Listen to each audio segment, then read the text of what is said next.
everyone to the March 2020 CGL webinar. And here's Judy Emlis.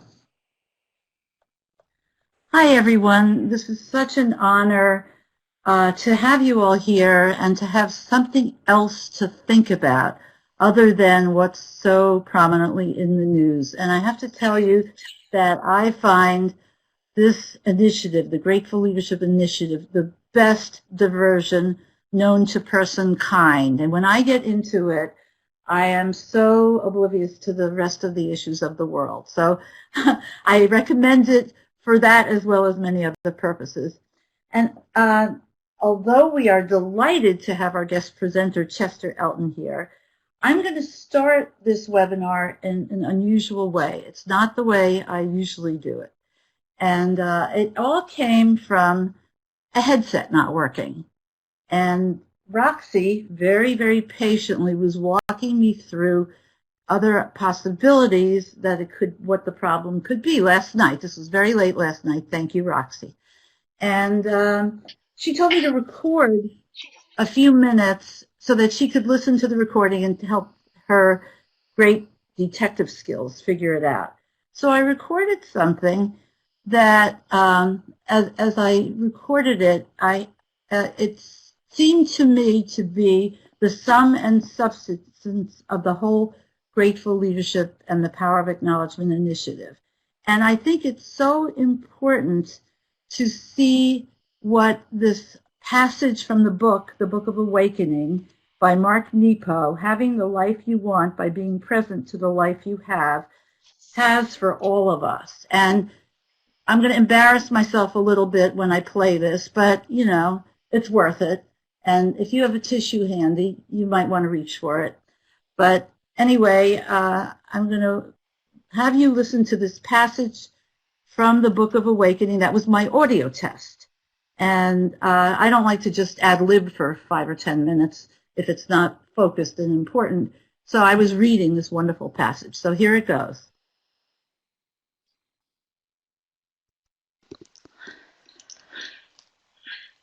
Hi, Roxy. This is Judy, and I decided that I'm going to read you a passage from a book I love called The Book of Awakening, Having the Life You Want by Being Present to the Life You Have. I thought you might relate to it.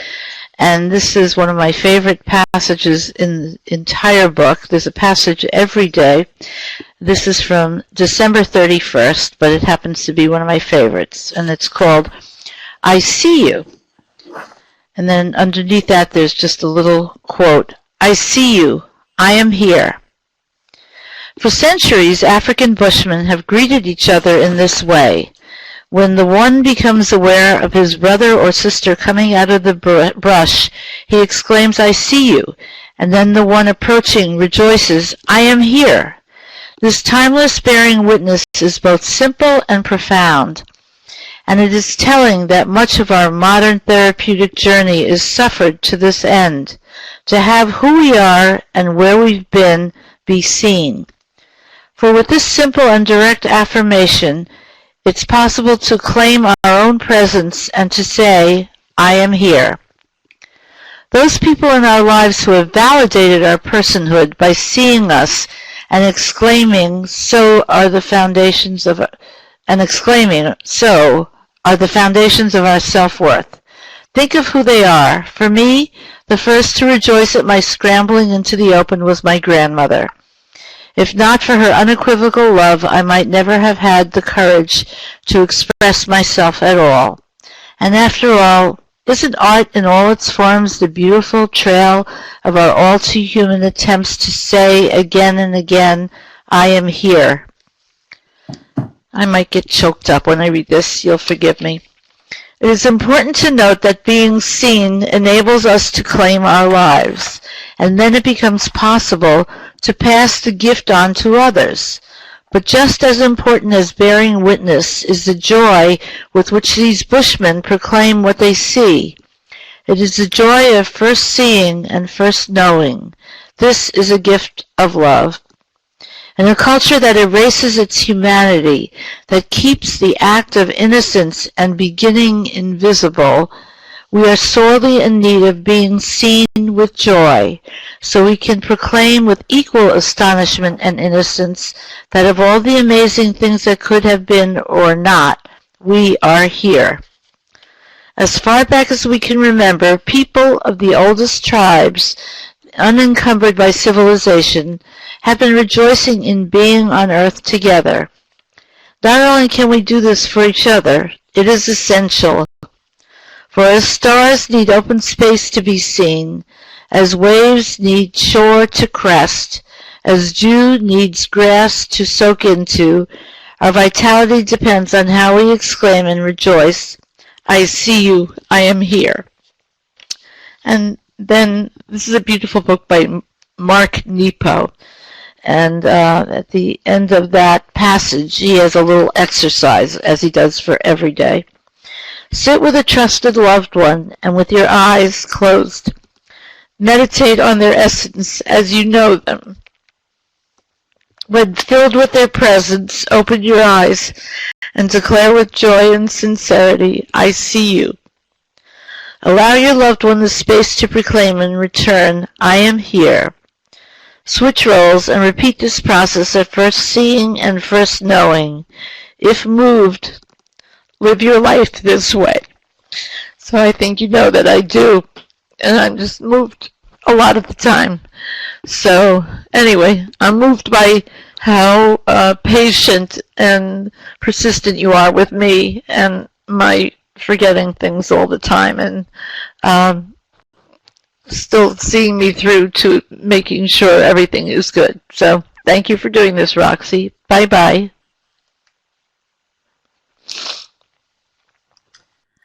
I'm not crying here. So that, I'm not crying here. To me, it's such a moving expression because that's what all of our work is about. So many people feel invisible in the workplace. So many people feel not seen, not heard, not understood. And with the power of acknowledgement and with gratitude, you're seeing them.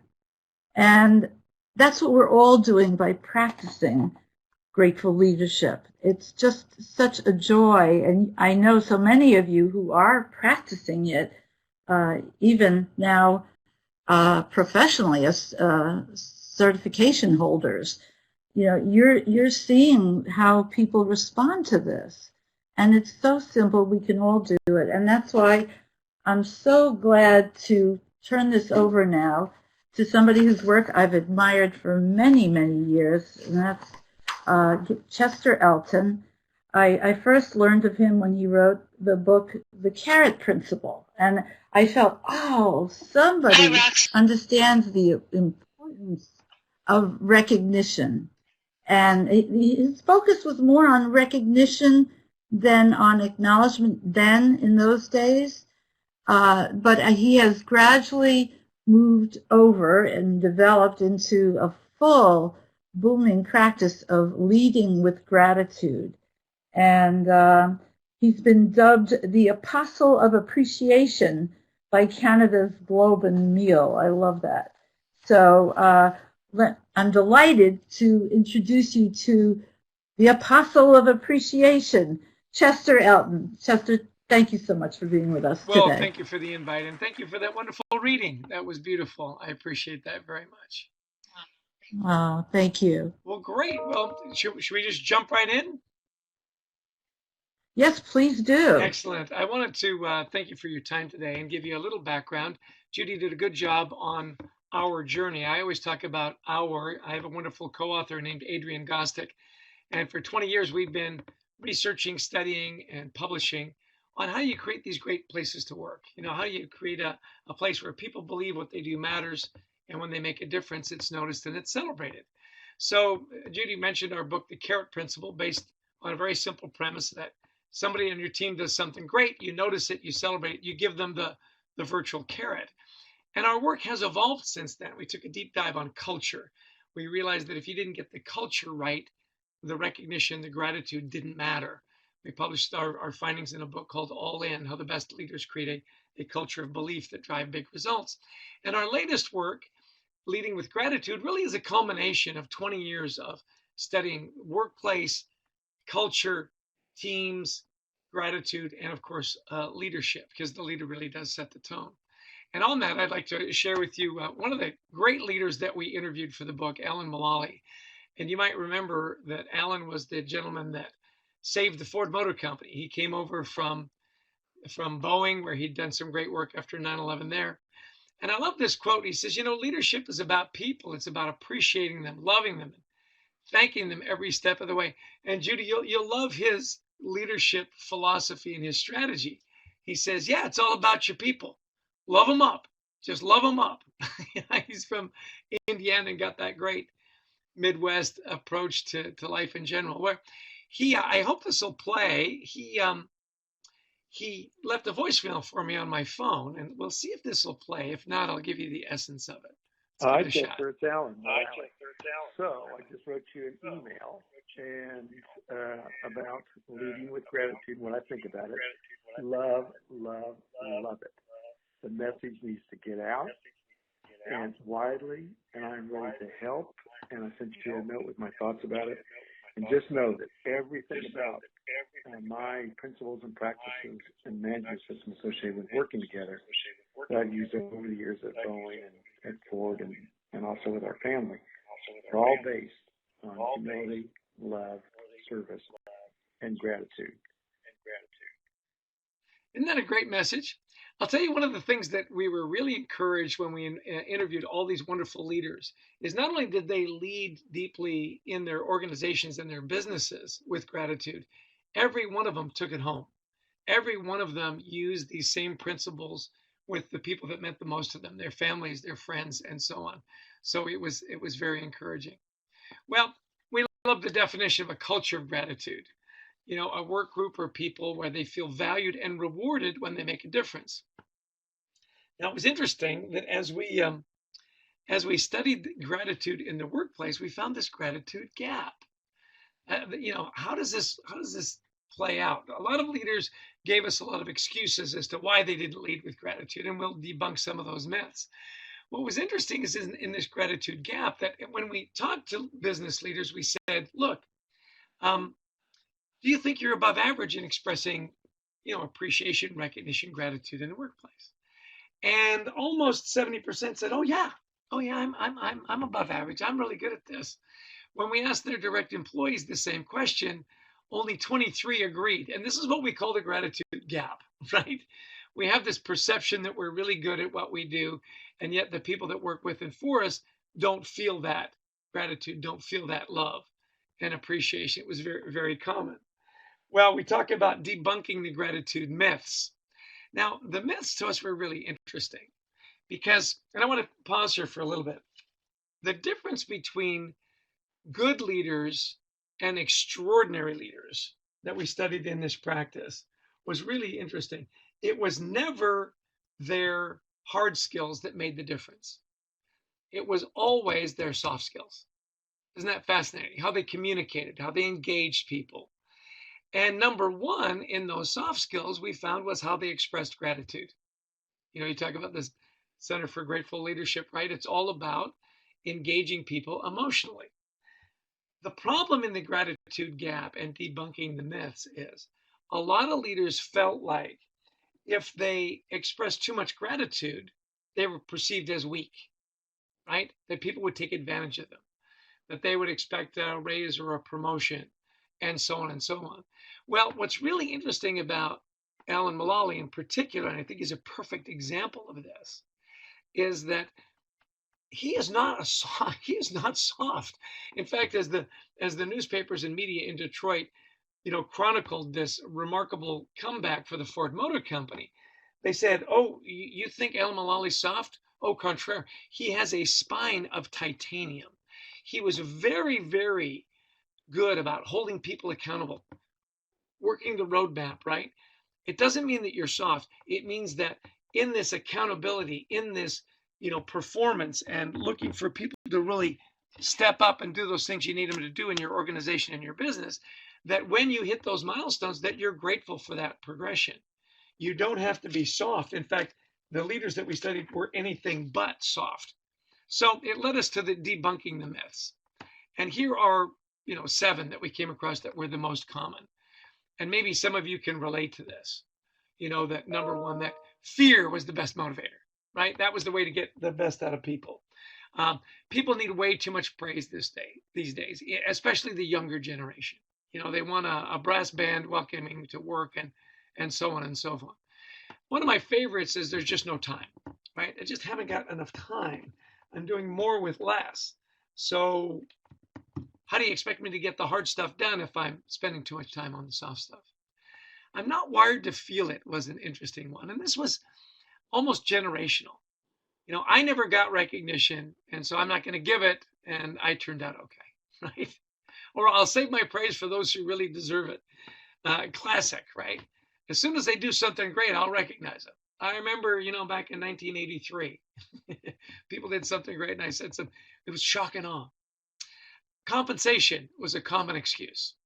Just get the compensation right. It's all about the Benjamins, right? And let's not worry about anything. We pay people to be professionals, and that's all that really matters. They'll think I'm bogus, and this comes to they'll think I'm disingenuous. Well, I want to take a little time to talk about a couple of these. I'd like to invite Judy back into the conversation here really quick. Is there one of those myths, Judy, in particular that resonate with you, that you see as one of those myths that leaders give as an excuse as to why they don't lead with gratitude? Oh, thanks, Chester. They all resonate with me, unfortunately. I've heard them all. But I think that probably the second one, no, let me jump to the bottom. They'll think I'm bogus. People are so afraid of how they're being perceived when they deliver a heartfelt acknowledgement that they just don't do it. And, I was asked at one point, how do you deliver an acknowledgement? And I said, you say something like, I feel really awkward saying this. This is not my usual style, but I just have to say something today about the amazing contribution you make to our team and how we couldn't live without you. So I teach people in my courses, how to be real, so they don't have to worry that others will think they're being manipulated rather than, really truly acknowledge. So thank you for that opportunity, Chester. I really appreciate it. I was with some leaders just the other day down in Fort Myers, Florida. And one of the leaders put it in perspective for me. He said, they'll think I'm bogus. Gratitude, leading with gratitude is like anything. It's a muscle that needs to be exercised. Right. And certainly when you first do it, you might not be very good at it. When was the last time you tried something brand new and you were immediately really good at it, right? He says, for example, you go into the gym and you want to start weightlifting, right? Well, you start off with a 10-pound weight. You don't start off with 300 pounds, right? And the more you do it, the better you get. The more you exercise that muscle, the more it becomes more natural, more of the way you lead, and less bogus. Does that make sense to you? Absolutely. And in fact, Jim Trella, who is here today, and he does a weekly podcast. What are we on? 148. He's never missed a week in 2.5 years, I think. He's done podcasts on that because it is a muscle that he's had to learn to develop over time. And wow, has he done a great job. And I would say it probably didn't come that naturally to Jim either, but you'll hear more from him a little bit later. So thank you for that. It's perfect. Yeah. Well, I love in the chat room, Christopher Littlefield saying, we're battling the discomfort and uncertainty faced when we express it. We're as leaders, we're nervous about getting it right. And that's a natural reaction, right? One of my favorite excuses is there's just no time. I always love that one, right? We're doing more with less, and we just don't have time to get this done, right? And I had a wonderful conversation with a leader and said, so let me get this straight. Roxy does a great job on all these webinars and so on. And Roxy's knocking it out of the park, and you can't find time to go and tell Roxy she's doing a great job. He says, well, I would just wish I had more time. I said, great. If Roxy makes a mistake and she screws up, how much time you got for her now? Right? And the answer is, oh, I'm on that in a New York minute. Right? So here's a wonderful statistic that I hope our listeners will enjoy. The leaders we talked to that were really good and very intentional and disciplined about leading with gratitude said that basically when they added it up, it was about an hour out of their week. Now, you work a 50-hour work week, that's 2% of your work week. It's an hour. It doesn't take that much time if you're disciplined. I love that, again, people say, I don't have time. Well, I've always got time for mistakes. We've got it in the chat box. It only takes a second to say thank you and less than a minute to make it meaningful. This idea of I don't have enough time, I guess, is just lazy. Again, when you want to go from good to extraordinary, you're going to be able to find that 1 hour a week to make a difference to the people that work with and for you. Well, let's move on. By the way, time check, Judy. How much time do we have? I want to make sure that we get to everything. Thank you very much. I appreciate that. Well, how many slides do you have left? We're nearing. Do we need to finish it? What's that? At the end of the half past the hour? That'd be great. That'd be great. Okay, excellent. Let's jump into the leadership experiments here really quick in the last 4 minutes. It's about seeing and expressing. My favorite is assuming positive intent. So many leaders, they see that they're problem solvers, so they're only looking for problems. And assuming positive intent to me is so important because it talks about, I assume that people are coming to work to do a good job. And in trying to do a good job, they make mistakes, and that's okay. When you assume positive intent, you don't look for vilifying the employee, bringing you problems. You're looking for learning opportunities. One of my favorite leaders is Gary Ridge from WD-40, where he says, we don't make mistakes. We have learning opportunities. He says it's baked into our name. WD-40 stands for Water Displacement 40th Formula. The first 39 formulas were not mistakes. They were learning opportunities. He says, when you treat people with positive intent, it changes your whole interaction. When people make mistakes, they don't hide them. They bring them to, what did we learn? How can we move on? And then in expressing, tailor it to the individual. Know your players. Know what's important to them so that when the expression of gratitude presents itself, you make it meaningful. And I love to tell this story, Judy. Simple little situation. Good friend of mine living in Detroit, always wanted to work in New York City. So he goes and interviews, he gets the job, and his new manager wants to celebrate with him. And so he and his wife back to Detroit, this big, beautiful bottle of champagne. Wonderful gesture, right? Except the guy was going through AA. The intent was good, the execution was off. Know your people. Know what is meaningful. Do they want time off? Do they want more time? And so on and so on. It's so interesting to me that the best leaders see what's going on and then express that gratitude in ways that are meaningful to their people. And then, as I said earlier, I love that little audio clip from Ellen Mullally. Every one of them took it home. They expressed it deeply to the people in their homes. I'll share one best practice with you. At the end of the book, we have our Baker's Dozen, 13 great ideas. And this comes from Dave Kirpin, a good friend of mine in New York City. He's a marketing company called Likeable. He said, in our family, we try to have dinner together as often as we can. And our 2 kids, the conversation was always the same. How's your day? Fine. What'd you do at school? Nothing. Right? So he said, we've now got 3 questions that we ask at dinner every night. And they are these. Tell us what the best part of your day was. Tell me who you're grateful for that's not at the table. And tell me who you're grateful for at the table who hasn't been thanked yet. He says it changes the mood for everything we do at dinner. He said at first the kids were a little resistant, and then I knew it had traction when my kids would invite a friend to dinner and say, by the way, at dinner, you're going to have to answer 3 questions. So have good answers, right? What was the best part of your day? Who you're grateful for that's not here, and who you're grateful for at the table. It's a lovely best practice. And then just to wrap up, I love this quote from Brene Brown. Sometimes the great Western disease is, I'll be happy when I make a little more money, when I get a promotion, when I have a bigger house. She said, it's not joy that makes us grateful. It's gratitude that makes us joyful. when you put gratitude at everything you do, in the way you lead and the way you live, that is just a more joyful life. It works. We've got a database of well over 1 million engagement surveys that proves it out. We've got 75,000 of our motivators assessment that supplemented that, and countless interviews with leaders. And believe me, when you lead with gratitude, you create not just better places to work, you create better places to live. And so, Judy, right at the bottom of the hour here, my last message to our listeners is go forth and lead with gratitude. And thank you so much for your time. And thank you, Judy, for setting this up and giving me just a few minutes to talk about our book. We have a wonderful website called leadingwithgratitudebook.com. Oh, thank you for the applause. I can hear it. leadingwithgratitudebook.com with some really fun downloads and interviews. And I encourage you to visit.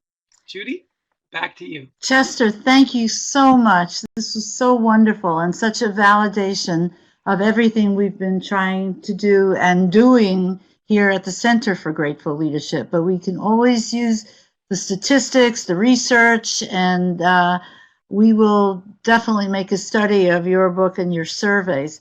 If we wanted some specific area of focus and came to you with that, might you have some research that might answer the questions we've got? Absolutely. Drop me a note. My email is very simple. It's chester@chesterelton.com. Happy to answer any questions. And by the way, I mentioned in our research, our motivators assessment. It takes you about 20 minutes to take it. If any of you would like to take that to see what are you passionate about at work, we use that information to really help leaders, express gratitude in a very meaningful way. And if you'd like a code and go online, I'd be happy to do that for you. Just drop me a note again at chester@chesterelton.com. I'd love to engage with you, and thank you for your time. That's wonderful, Chester, and we all thank you so much. This was really just a fantastic presentation. And congratulations on the book. I think it just launched last week, right? It did last Tuesday. This is book number 12 for us. And you're not supposed to have a favorite child, and yet we all do. So this one is my favorite child. I think I'm going to agree with you. I started reading it. Thank you for sending it to me. And I will definitely let you know if it's my favorite child of yours, too. Okay. Thank you sure. so much. And we have time for a few questions. Raise your hand if you have a question, or just call it out at this point.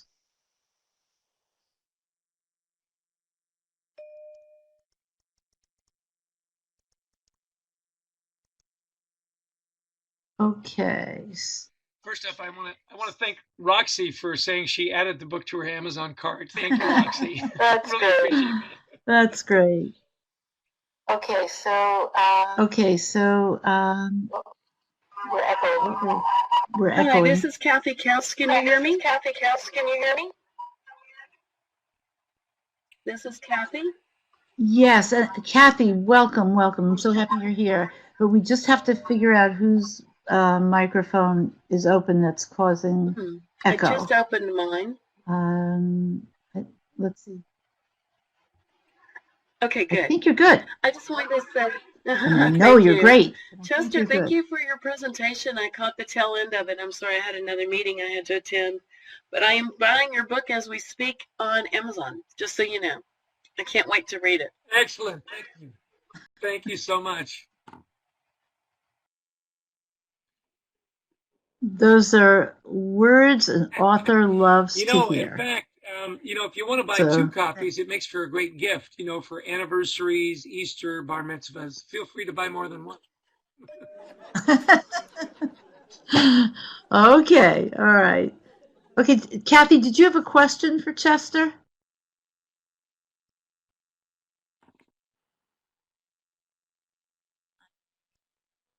Maybe that was all she wanted to say. Okay, anybody else Judy, have a it's Jim. question? Hey, Jim. Hi, Chester. Welcome. This is Jim Trella. I am the host and producer of the Art of Grateful Leadership podcast, associated with Judy and her team here at the Center for Grateful Leadership. The one question I have for you is you seem to have great relationships with all of these people that are grateful leaders. How did you get in to talk to people like, or have them, like Alan Mullally? How did you get them to respond to you? Was it just as simple as sending them an email? Because I'm not sure I could get a lot of emails out, but I'm just trying to figure out how do we get in touch with people like that? That's a great question. I don't know if the name Marshall Goldsmith rings a bell with everyone here. He's been a great mentor and friend of mine for some years now.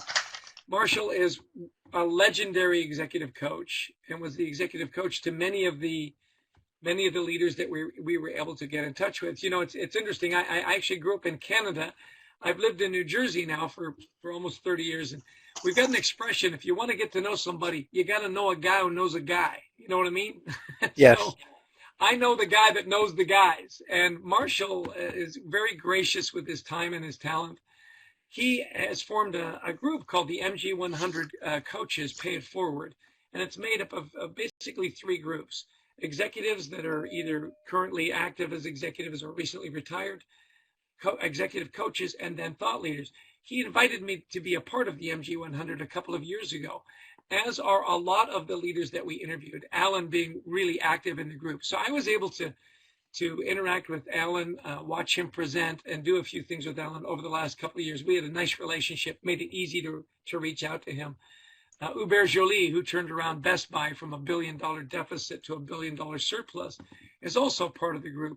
So it's a really interactive group. It's wonderful. It's no money, no guilt, no obligation. If you can make the meetings, you can make them. If you can't, you can't. And our mission is to really just make the world a better place. I mentioned WD-40 with Gary Ridge. Gary and I presented to the group on the same day, and ever since then have become fast friends. So how do you get to know these guys? Know a guy who knows a guy, and work those relationships. That's what I'd recommend. Does that make sense? It does. And Chester, I have a feeling that you'd be a great person to come and spend some time with us on the podcast. They're usually pretty short. I'll find some time. I'll email you since you gave us your email address, and we'll find some time to sit down and talk. How's that sound? I'd love to do it. Podcasts for me are so fun because they're just engaging conversations, right? And you pick the time and the place. We'll get a match. I'd love to do it. Thank you for the invitation. You're welcome. I look forward to it. Me too.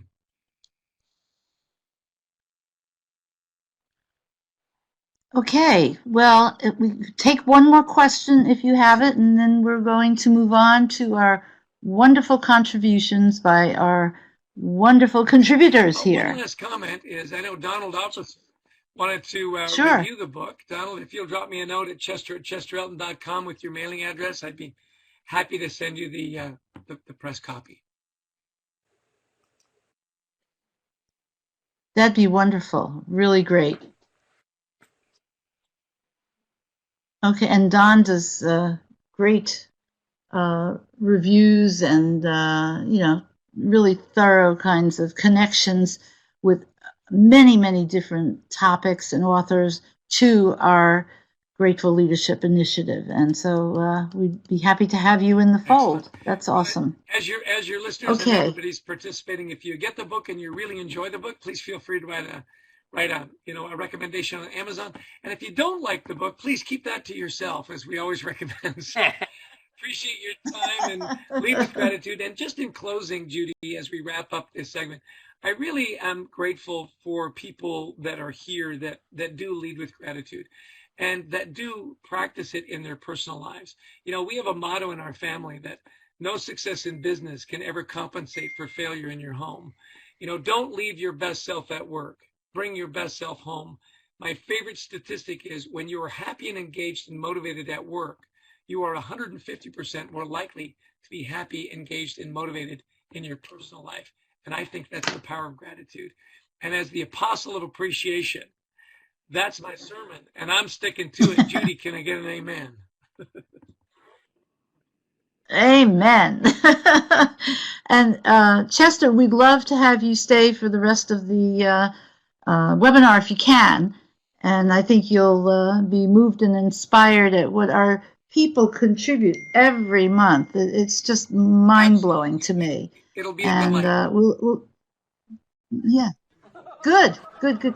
All right, so we're going to start with one of Jim Trella's recent podcasts, and we can't play the whole thing, but we will get it started. And these are available on the Center for Grateful Leadership website. Once you're a member, you get every one of these contributions. So please do join if you're not a member. You don't have to be a member to come to the webinar. Most of you, I think, are. But if you're not, please join by going to www.gratefulleadership.com. And so we're going to just play a bit about Hi, this Jim's is Jim latest Trella. topic. In addition to being the host of this podcast, I'm also an employee of General Motors. The opinions expressed during this podcast are those of the host and any guests, and not the opinions of General Motors. Welcome to the Art of Grateful Leadership podcast. Did you know there are psychological and physiological benefits to being grateful? When we think of being grateful for all we have, we feel better about ourselves and about life in general, and that just makes sense. And to believe these benefits can extend to our mind and body is not a stretch of logic at all. There are many articles on the physiological and psychological benefits of gratitude. So what are these benefits? Let's start with the psychological benefits. If you go out to the psychologytoday.com website, you'll find an April 3rd, 2015 post from Amy Morin, a licensed clinical social worker, psychotherapist, college psychology instructor, and internationally recognized expert on mental strength. It's titled, 7 Scientifically Proven Benefits of Gratitude. She begins the post with, "Stop feeling sorry for yourself," we're often told. And while it can be hard to avoid self-pity entirely, mentally strong people choose to exchange self-pity for gratitude. Whether you choose to write a few sentences in a gratitude journal, or simply take a moment to silently acknowledge all that you have, giving thanks can transform your life. End quote. Here she combines some physical benefits with psychological benefits. We're going to focus on the 5 psychological benefits right now.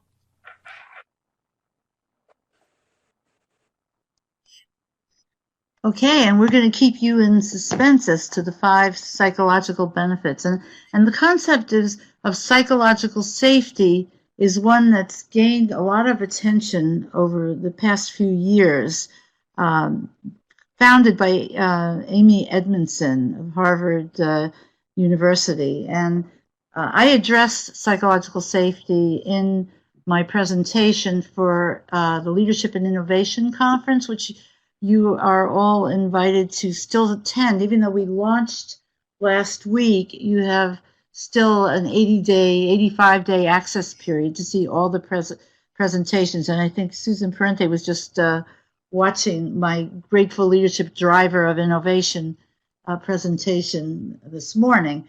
So I invite you to do that. And Roxy, if you can put the discount code that they can use up there, that would be really helpful. But Jim, thank you for folks. I always learn something from Jim's podcasts. I mean, he does a lot of research, a lot of interviewing, a lot of observing, and I just think they're a wonderful asset to this whole Grateful Leadership Initiative. So thank you, Jim. We are very, very grateful to you. Okay, so then we have this wonderful, amazing, I call it a poem, but it's an acrostic by Harry Waldron, and he runs a column every month called, and believe it or not, his background is IT. So I love it when we have people who are both left-brained and right-brained really embracing grateful leadership. It just really warms my heart. So because March is a windy month, whether you're here or in South America, it's still windy. And he calls it the winds of change. And to me, it's pure poetry. Watch your team perform better using the art of grateful leadership. Inspire and uplift others as the best leadership practice for 2020. New leadership skills can be gained through podcasts, articles, and webinars. I mean, I just love it. He's so specific. Don't let difficulties spoil a good day. Go out and make some lemonade. Share a positive and professional and mentoring relationship style. And then there's Of and Change that you can read on your own. but it's adorable and it's poetry. And Harry, you are definitely, you get the left and right brain award, along with a couple of others like Susan Parenti and Bob Umlas, who's an Excel guru who has written 4 books on Excel, and he also writes poetry. I'm going to start crying when I mention that because it's so beautiful. Okay, so you left and right brain people. I consider it such a gift that you are maybe even using grateful leadership to ignite the right side of your brain. That's my little theory. Chester, you may want to do a little research on that. Left and right brain people, how to draw out the right brain connection. Okay, and then Donald Officer, who tolerated my editing of his wonderful post, The Other Side of the Coin. He writes a monthly article, as I said, connecting grateful leadership with some other discipline or focus, and you have to see the editor's note, though. That's me. I said, out of deference to the varying tastes of our readers, we've chosen to be a bit judicious in our spelling of the word, I will say it as a-holes. You probably all heard that. But Don, you want to say a few words about The Other Side of the Coin? It was really fun and funny and meaningful as well. And remember how to pronounce the word. Just remember.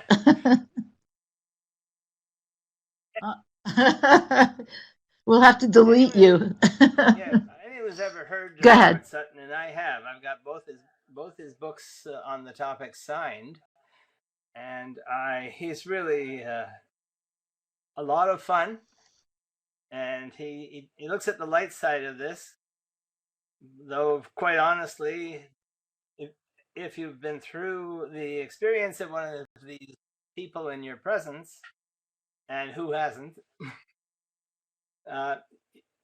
it's not always fun.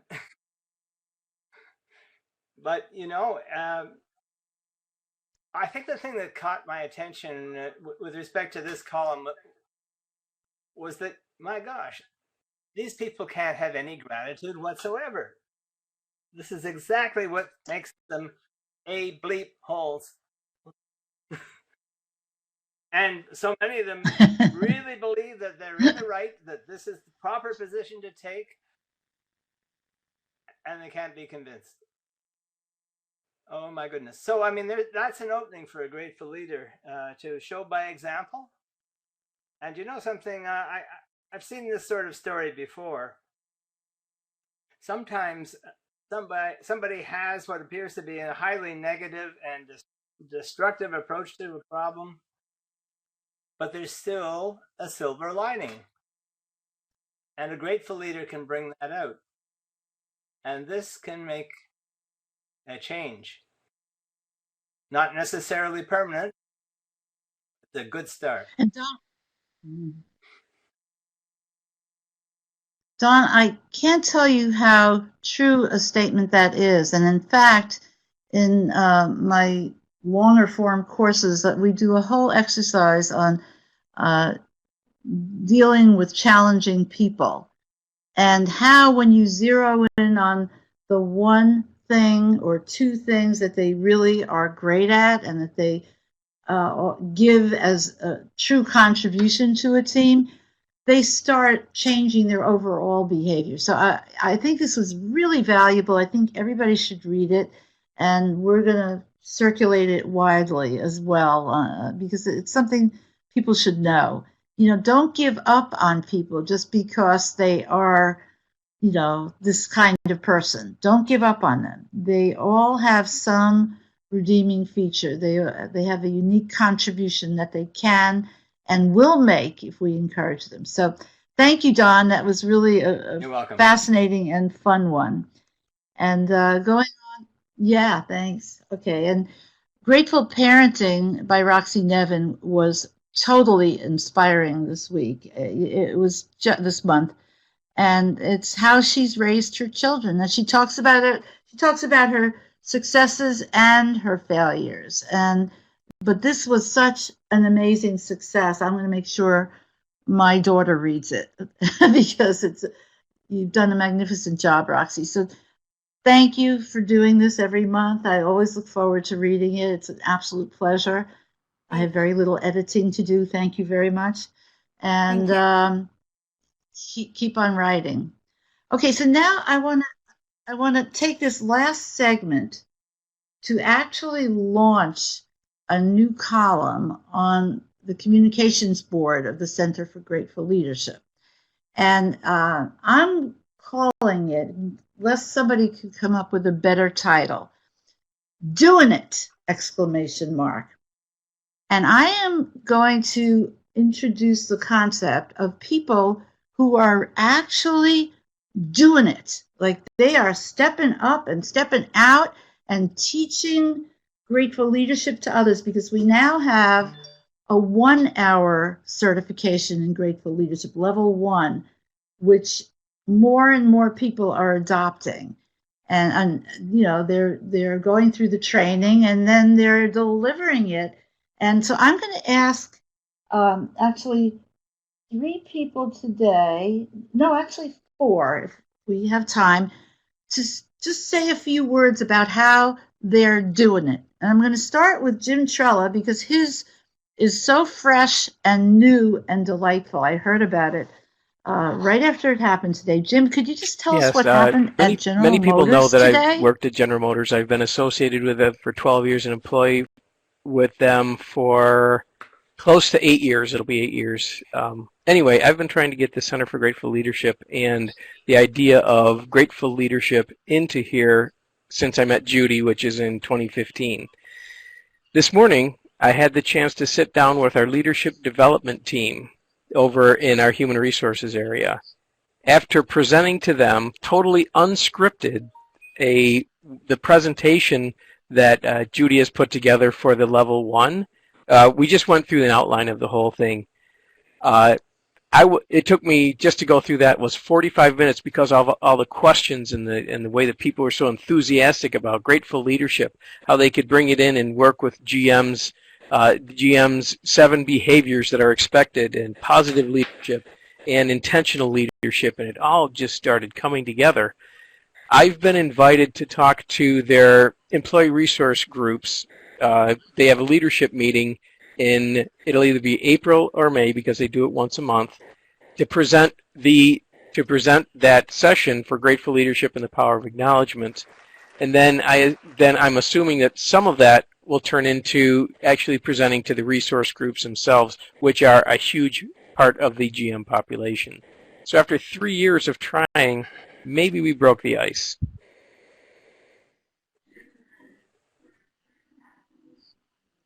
Jim, that is such fantastic and well-deserved news. I can't begin to tell you how thrilled I am. And that might lead to your becoming certified to do the full-day course to teach it and be a regular resource. We may be changing your career, Jim Trella. Yeah. I don't think.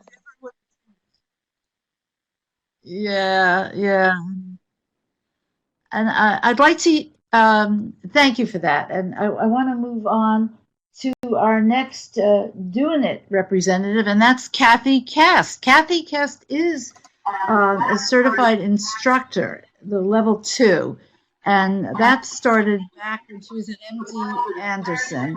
And then she's taken it out into the world in a very different and unusual way. Yes, I would love to, Judy. Can you guys Kathy, hear me okay?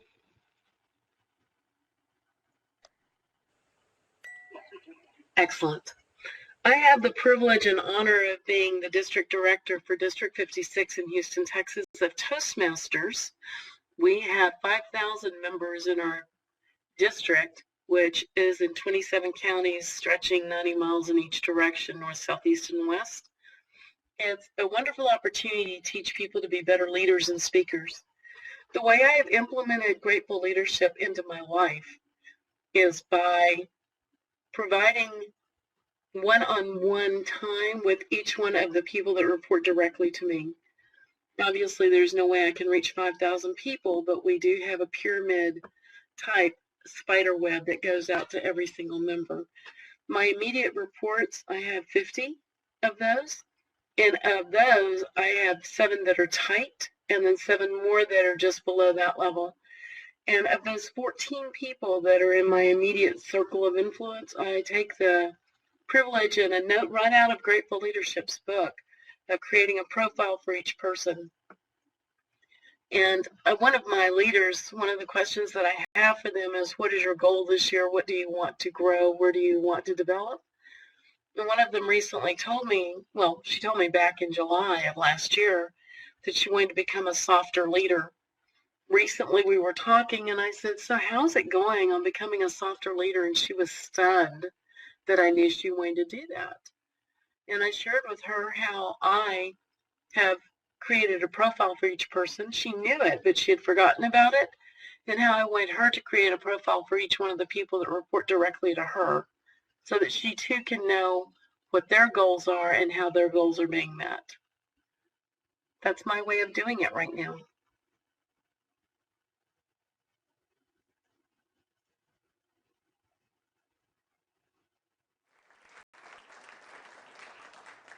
Thank you, Jim. Kathy, isn't the theme of the conference something we know and love? Well, the theme of the conference is about grateful leadership, absolutely, and that's coming up in May. And Judy Umlas is our recipient for the Communication and Leadership Award. She is honored at our conference, and due to the coronavirus, she is not going to physically be on site, but we are going to Zoom her in and protect her health and those around us. But I'm excited that she'll be giving a 2-hour class on grateful leadership at the conference, as well as a 20-minute speech about what her life has been impacted by the power of acknowledgement. Thank you so much, Kathy. And I don't think we ever dreamed that this is how you were going to be taking this forward, but you certainly are in a very, very big way. And thank you, and I'm very, very grateful to you, needless to say. And then, thank you. And Shana Serrano, can we hear from you? I know you were having a few audio problems before. Can you speak? Oh, she can't speak, but she's one of our hopeful contributors in the Doing It column, because Shana, first of all, she and I met, I think it was back in 2006 when University of Maryland University College adopted the Power of Acknowledgement for its graduate program in project management.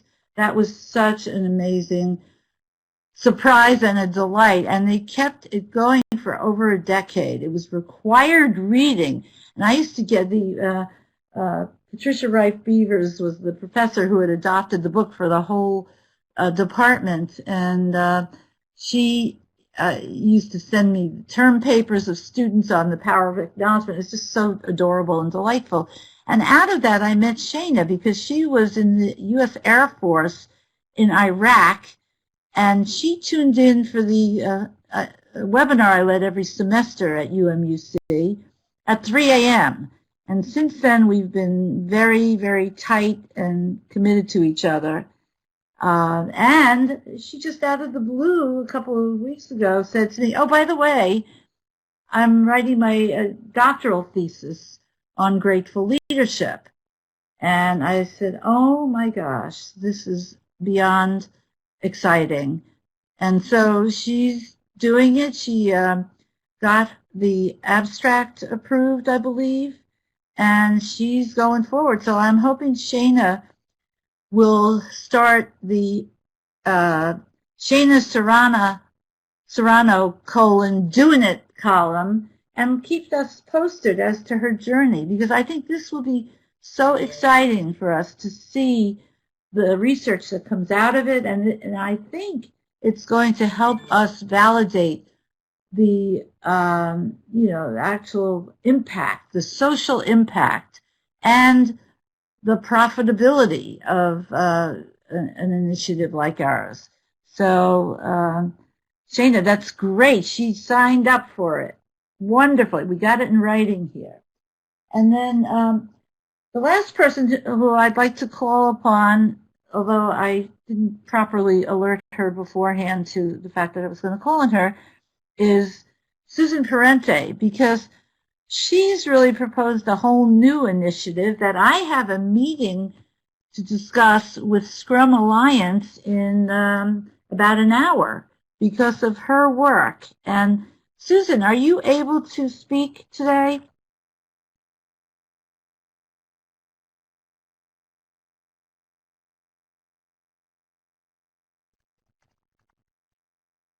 I'm not sure she can speak. Oh, darn. But she's found a way. I remember 2 years ago, I became a CSM, a certified Scrum Master.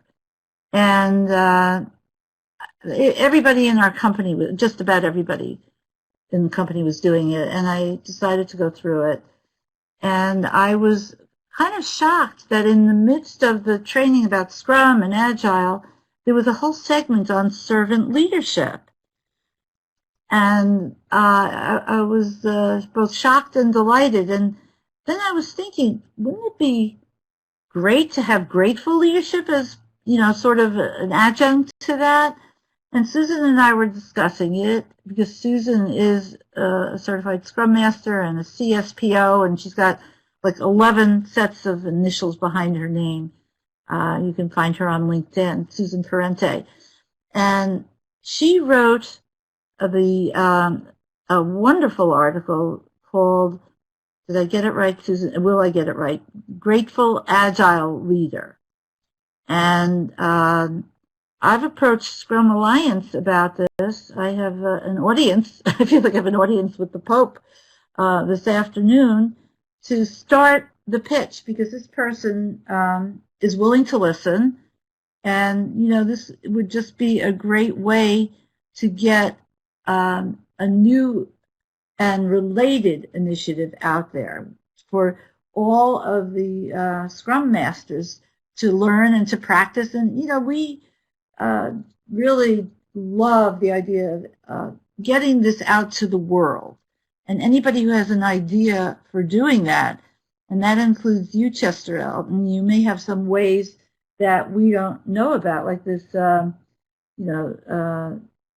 think you called it the MG100 Pay It Forward group. I'd love to learn more about that, and maybe you and I can have an offline conversation about it. So anyway, Susan, I'm so sorry you don't have a microphone today. I should have thought of it before and asked you to have one. And Shana, again, sorry you can't talk about this, but Susan, Jim and Kathy. this is Susan. I'm here. Oh, you are. Oh, that's wonderful. I'm sorry, I couldn't hear you before. Did you want to say anything about your brilliant idea? I missed part of that. I was walking my few-month-old dog. I had to step out because she had to pee. Sorry. No problem. But no, I was just saying, that I'm launching a new column now because so many exciting things are going on, and it's called Doing It. And I'm inviting you to have a Susan Parente Doing It column on the communications board and let us know how you're doing. First of all, Susan is a level 1 certified Grateful Leadership. What do we call it? Grateful Leadership Certified Professional. Yep. She is one.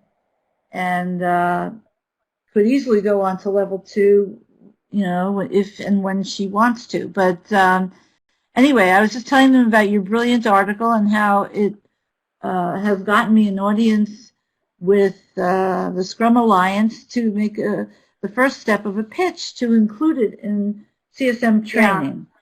So, well, I think it would be awesome to marry it with it. I mean, it belongs there, and it just furthers the message. So that's what I'm interested in. And I'd be happy to write articles about how I'm doing it.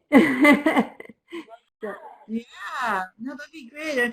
Starting with just a little column on the communications board. You know, it could be like a short summary, and then if you have other articles, we'd certainly love to read them. And maybe, with your permission, I would circulate the article that you wrote that you just fine-tuned. Would that be okay? Absolutely. Yes, no problem at all.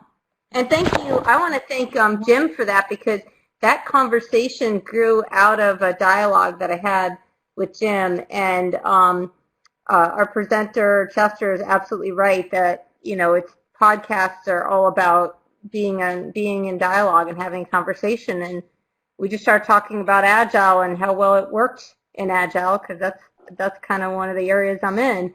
And out of that, I said, well, let me write an article about it. And now we're pushing it forward in the world, and I've also pushed it forward in the Agile world too. So it's developing. Every class I teach Agile to, I mention grateful leadership, not in a pushy way. I just say, hey, you know, if you like servant leadership, you're gonna love this one. So. That's amazing, Susan, and thank you for that. It's so appreciated. Okay, so this has been such a rich session. And such a wonderful distraction from everything that's going on in the world at this moment. So I just find if I plunge myself into this, or find somebody along the way to acknowledge, to appreciate, it's so healthy. It's, you know, you can feel the endorphins and the, you know, all the other hormones rising, the good ones rising to the surface. So yeah, let's all do that. And any questions as we close? Is there anybody who wants to ask anyone a question or just make an observation?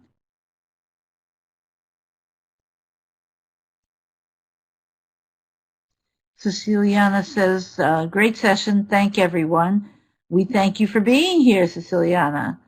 And yeah, Jim had to leave. So anybody else have anything they want to share? If not, we will officially close the session. And I thank everybody for being here. And, oh, yes, and stay tuned when we go offline. When the recording ends, we have a real giggle of a joke by Bob Umlis, who we save for after recordings. So if you want to hang out for that, you feel welcome to do it. All right. Thank you, everybody. And we'll see you next month when, Kathy is our presenter next month, Kathy Kest, and she will be speaking about how she brought Grateful Leadership and her certification as a Grateful Leadership Instructor Level 2 into the world and into a large world, because Toastmasters is an amazing organization, and we're just so delighted to have this message out there. So thank you so much. Okay, I'm going to turn